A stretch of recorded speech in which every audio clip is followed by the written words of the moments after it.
Good morning, students. Today's topic is rate law and rate constant. वेग नियम और वेग स्थिरांक, चैप्टर 4, क्लास 12। सबसे पहले मैं आपको ये बताऊंगी कि कोई भी अभिक्रिया होती है, रिएक्शन होती है, जैसे for example A plus B plus C, और ये बना रहे हैं प्रोडक्ट उत्पाद, जिसे हिंदी में कहते हैं product. These are called reactants,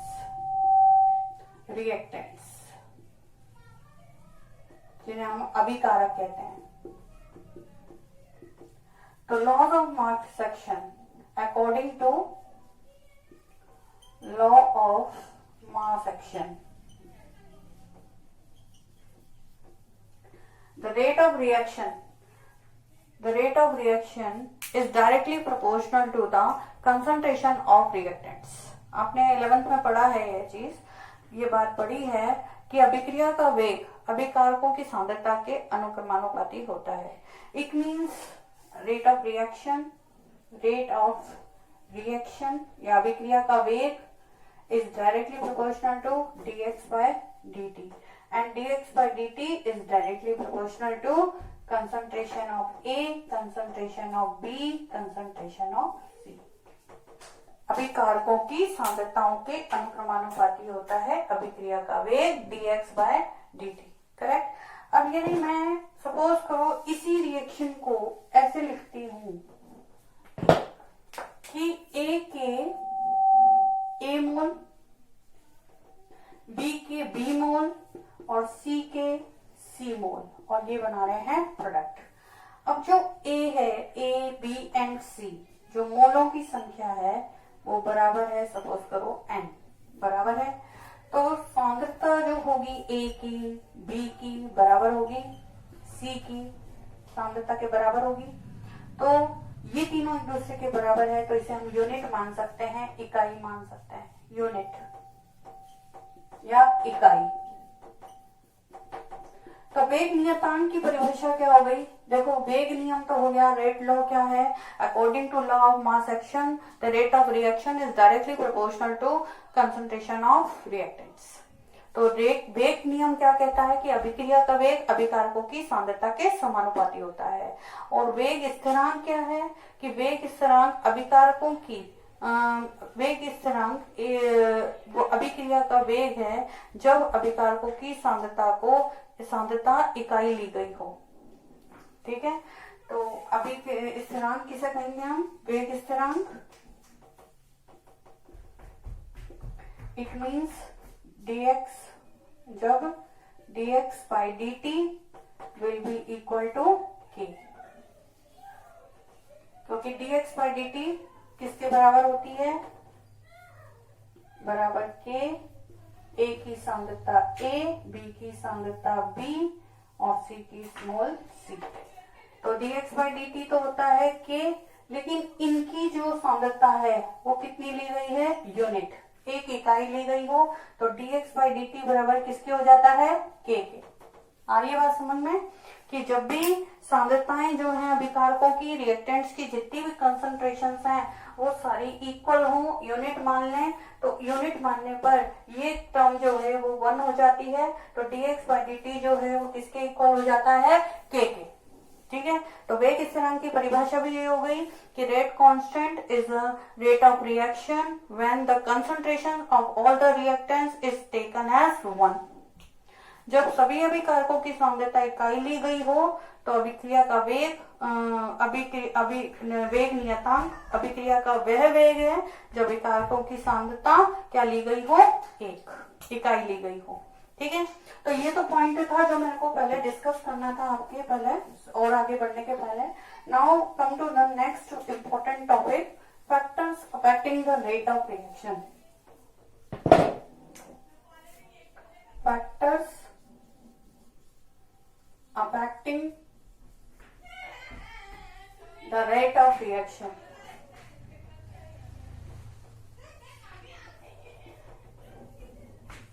अभिक्रिया के वेग को प्रभावित करने वाले कारक, जिसमें पहला कारक है first factor is concentration of reactants, concentration of reactants, अभिकारकों की सांद्रता।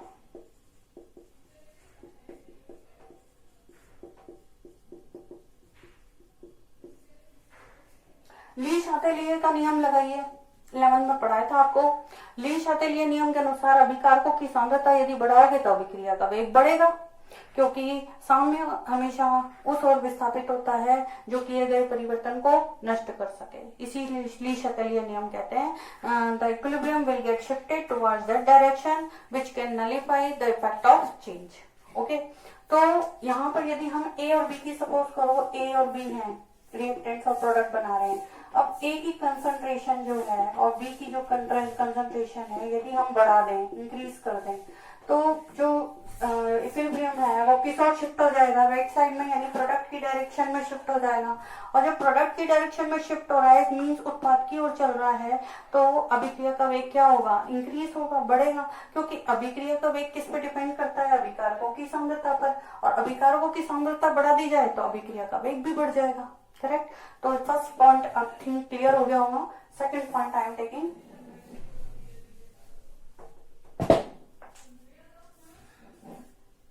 Nature of reactants, nature of reactants,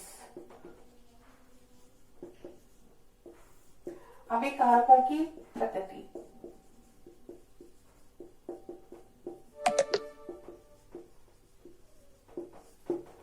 अभिकारकों की प्रकृति, अभिकारकों की प्रकृति में nature of reactant, if nature of reactant is ionic, यदि अभिकारकों की प्रकृति जो है वो आयनिक है, so they will dissolve when they dissolve in the water, they dissociate into their ions and ions are free to move, so rate of reaction will increase because they will collide each other। तो अभिक्रिया का वेग बढ़ जाएगा। यदि हम अभिकारकों को की जो प्रकृति है वो यदि आयनिक है, तो वो पानी में जल में डिजोल्व होते ही, जल में घुलते ही आयन स्वतंत्र अवस्था में आ जाएंगे और अभिक्रिया का वेग बढ़ा देंगे, क्योंकि जो अपोजिट आयंस हैं, विपरीत आवेशित आयंस हैं, oppositely charge ions will attract with each other and increase the rate of reaction, they will collide with each other and form the products instantly. मतलब जितने अभिकारक बनेंगे उनमें टक्करें बढ़ेंगी, उतने ही वो उत्पाद में परिवर्तित होंगे।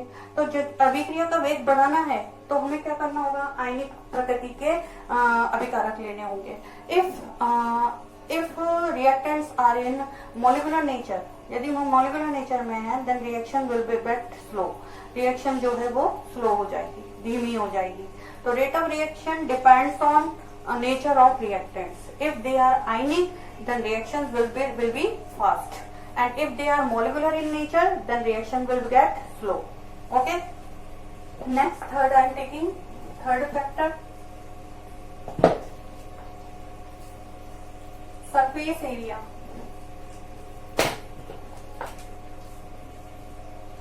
surface area of reactants,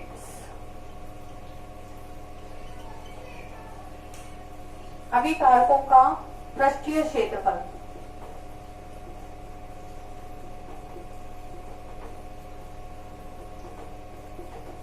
यदि अभिकारकों का पृष्ठीय क्षेत्रफल बढ़ जाए, पृष्ठीय क्षेत्रफल बढ़ जाए तो अभिक्रिया का जो वेग है वो भी बढ़ जाएगा। कैसे? जैसे मान लो ये एक रिएक्टेंट अणु है, एक रिएक्टेंट मॉलिक्यूल है, ये एक अभिकारक का अणु है, इसके हम 4 टुकड़े कर रहे हैं, ठीक है। तो 4 टुकड़े हो जाएंगे 1 2 3 एंड 4। तो पहले मॉलिक्यूल्स केवल इसके चारों ओर थे, एक के, अब एक एक के चारों ओर हो जाएंगे। तो जो प्रोडक्ट बनने की जो पॉसिबिलिटी है, उत्पाद बनने की जो संभावना है वो बढ़ जाएगी। करेक्ट, इस तरह से तो अभिक्रिया का वेग इंक्रीज हो जाएगा। If you increase the surface area of reactant then the rate of reaction increases. Okay, next fourth factor is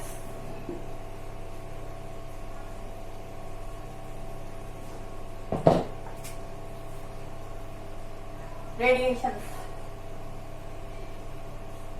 effect of radiation, विकिरण का प्रभाव, विकिरण का प्रभाव। कुछ reaction, some reactions occur only in presence of sunlight. कुछ reactions होती हैं जो केवल सूर्य की प्रकाश में ही संपन्न होती हैं, अदरवाइज नहीं होती, दे डू नॉट अकर। तो ऐसी अभिक्रियाएं जो प्रकाश में ही संपन्न होती हैं, तो उनकी गति जो है वो तीव्र हो जाती है यदि प्रकाश उपस्थित हो तो if light is present then the reactions will become faster because some reactions only occur in presence of light.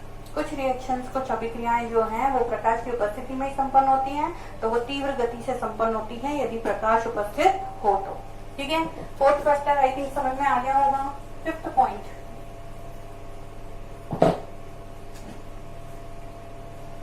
Temperature, ताप।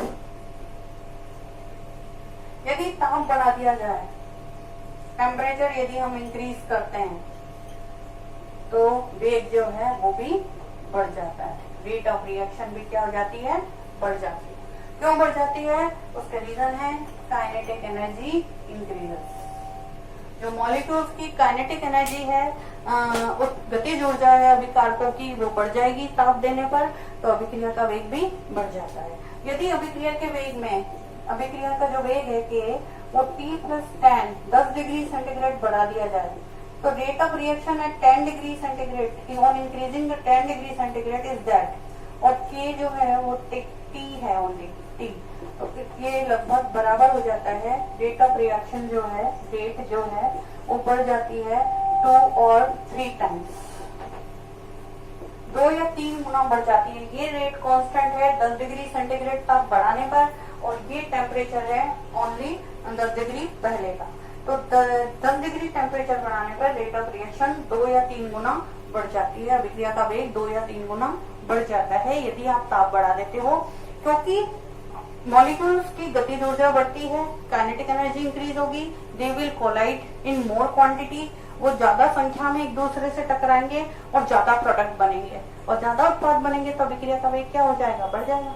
ठीक है, क्योंकि अभिक्रिया का वेग किस दिशा में जाएगा, प्रोडक्ट की दिशा में जाएगा, यानी उत्पाद की दिशा में जाएगा। ठीक है, next fifth point I am taking, six point,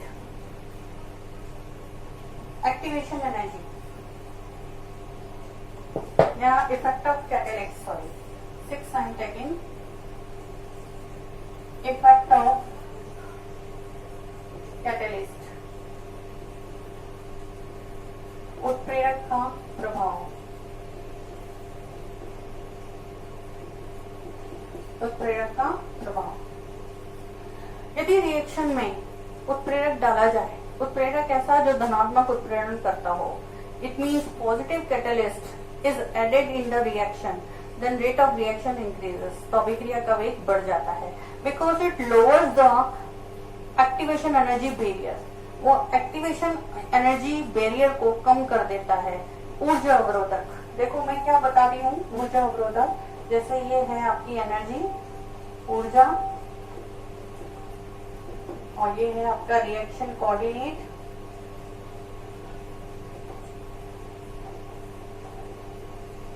अभिक्रिया। ठीक है, अभिक्रिया कोऑर्डिनेट, तो एक्टिवेशन एनर्जी इस तरह से होती है।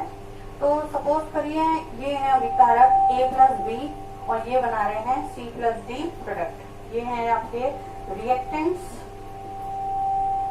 और ये बना रहे हैं प्रोडक्ट्स। तो अभिकारक के अणु आपस में टकरा रहे हैं, ये आपकी यहां से यहां तक उनको ऊर्जा चाहिए, this is EA, activation energy इतनी चाहिए। अब यदि हम इस रिएक्शन में कैटालिस्ट ऐड कर देते हैं, इसमें उत्प्रेरक मिला देते हैं, तो it lowers down the activation barrier, EA, catalyst की प्रेजेंस में, इन प्रेजेंस ऑफ कैटालिस्ट, उत्प्रेरक की अनुपस्थिति में। और ये उत्प्रेरक की जो एक्टिवेशन बैरियर था ये वाला, वो था उत्प्रेरक की अनुपस्थिति में। जब उत्प्रेरक अनुपस्थित था, उत्प्रेरक नहीं था, कैटलिस्ट नहीं था, तो इतनी एनर्जी चाहिए थी रिएक्टेंट्स को प्रोडक्ट में चेंज करने के लिए। लेकिन जब कैटलिस्ट डाला गया तो उसने क्या किया कि ऊर्जा अवरोधक को कम कर दिया। ऊर्जा अवरोधक को कम करने से जो कम ऊर्जा वाले अभिकारक अणु थे वो भी उत्पाद बनाने लग गए। जो कम ऊर्जा वाले अभिकारक अणु थे वो भी उत्पाद बनाने लग गए, क्योंकि ऊर्जा अवरोधक पहले इतना था, अब ऊर्जा अवरोधक कम हो गया तो उसे ज्यादा क्रॉस करने लग गए रिएक्टेंट मॉलिक्यूल्स। तो ज्यादा क्रॉस करेंगे बैरियर को तो ज्यादा प्रोडक्ट बनेंगे, तो रेट ऑफ रिएक्शन इंक्रीज हो जाएगी। तो कैटलिस्ट की प्रेजेंस में हमेशा rate of reaction always increases in presence of catalyst. Okay, तो कैटलिस्ट की प्रेजेंस में हमेशा रेट ऑफ रिएक्शन बढ़ती है। ठीक है, तो ये हमने कुछ इफेक्ट्स पढ़े किसी भी रेट ऑफ रिएक्शन को डिस्क्राइब करने के लिए। ठीक है, तो 6 पॉइंट्स थे इधर आपके पास, 6 पॉइंट्स है। एक तो फर्स्ट हमने लिया था, देखिए एक बार मैं रिपीट कर देती हूँ। पहला लिया था हमने अभिकारकों की सांद्रता। यदि अभिकारकों की सांद्रता बढ़ा दी जाए तो ली शातिलिय नियम के अनुसार साम्य राइट साइड पे यानी कि आपके दाईं ओर विस्थापित हो जाता है, जिसकी वजह से अभिक्रिया का वेग बढ़ जाता है। दूसरा आपका पॉइंट था अभिकारकों की प्रकृति। यदि अभिकारक आयनिक है प्रकृति में तो अभिक्रिया तीव्र गति से संपन्न होगी, और यदि अभिकारक जो है वो मॉलिक्यूलर है, आणविक है, तो अभिक्रिया धीमी गति से संपन्न होगी। तीसरा हमने लिया था अभिकारकों का पृष्ठीय क्षेत्रफल। यदि अभिकारकों का पृष्ठीय क्षेत्रफल बढ़ेगा तो अभिक्रिया का वेग भी बढ़ेगा। चौथी चीज हमने ली थी, 4th पॉइंट हमने लिया था विकिरण का प्रभाव। कुछ अभिक्रियाएं प्रकाश की उपस्थिति में ही संपन्न होती हैं तो तीव्र गति से संपन्न होंगी, और यदि प्रकाश अनुपस्थित होगा तो वो संभव नहीं होंगी। और 5वां पॉइंट हमने लिया था ताप का प्रभाव। यदि आप ताप बढ़ाते हो किसी भी अभिक्रिया का तो अभिकारक अणुओं की गतिज ऊर्जा बढ़ती है, उनकी टकराने की संभावना बढ़ेगी और उत्पाद बनाने की संभावना बढ़ेगी, तो अभिक्रिया का वेग बढ़ेगा। और 10 डिग्री सेंटीग्रेड ताप बढ़ाने पर अभिक्रिया का वेग दुगना या तिगुना हो जाता है, इसे ताप गुणांक कहते हैं। ठीक है, इसके बारे में हम बाद में भी डिस्कस करेंगे। और छठा पॉइंट है आपका 6 उत्प्रेरक का प्रभाव। इसे भी हम बाद में बहुत डिटेल में पढ़ेंगे उत्प्रेरक का प्रभाव, पर मैंने शॉर्ट में इसे थोड़ा समझाने की कोशिश की है कि उत्प्रेरक क्या करते हैं कि ऊर्जा अवरोधक को कम कर देते हैं, जिससे कम ऊर्जा वाले अभिकारक अणु भी उत्पाद बनाने लग जाते हैं और अभिक्रिया का वेग बढ़ जाता है। ठीक है, first I have taken the factor affecting the rate of reaction was concentration of reactants, second nature of reactants, third temperature, fourth effect of radiations, fifth I have taken effect of catalyst and surface area of reactants. तो 6-7 points हैं which affect the rate of reaction, अभिक्रिया के वेग को प्रभावित करते हैं। ठीक है, thank you very much. Next section में फिर डिस्कस करेंगे, हम इसी चैप्टर को आगे लेंगे। Okay, thank you.